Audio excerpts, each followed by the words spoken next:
Le tarot est arrivé en France, enfin en Europe en fait. Il est apparu très exactement en 1367. Il est attesté au canton de Berne par une interdiction des jeux de cartes.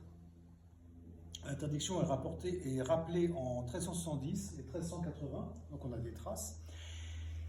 Et parce que c'est un jeu immoral qui parle des escrocs. La lame numéro 1, c'est le battleur, c'est un escroc.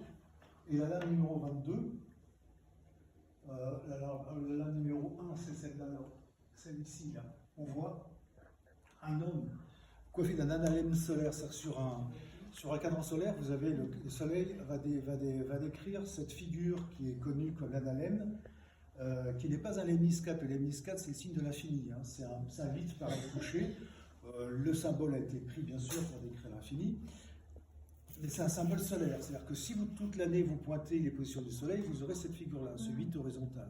Donc là, il y a le soleil. D'autres personnes, oui, on va dire personnes, dans le tarot, portent cette coiffure, en particulier le 11, si on peut descendre un petit peu, 10, 11, voilà ici, vous l'avez ici, là, vous avez à nouveau l'hémiscate ici, ou l'analème. Là, ici, vous avez une figure très connue dans l'Antiquité qui est en fait Ishtar, avec deux petits diablotins, sur un espèce d'athanor, en fait, c'est un signal alchimique.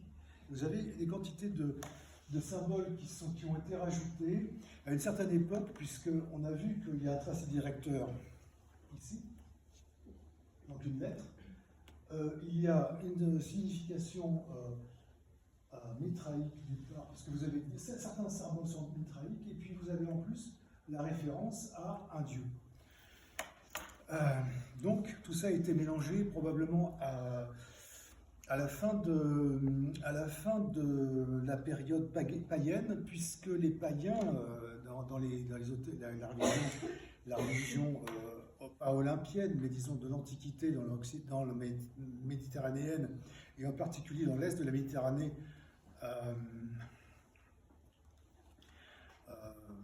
en Palestine, en Perse, enfin en Irak du moins, puisque l'Irak c'est le lieu de la Mésopotamie, hein, c'est là où coule le Tigre et l'Euphrate.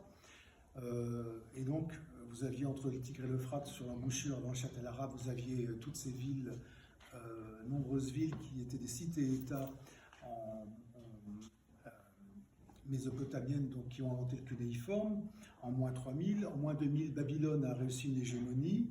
Vous avez eu Sargon d'Akkad, vous avez eu les Assyriens donc, qui ont régné, puis des influences chez les Hittites, et on parle d'une période qui est connue par le cunéiforme ou par des hiéroglyphes égyptiens, sachant que c'est les Égyptiens qui ont raflé la mise.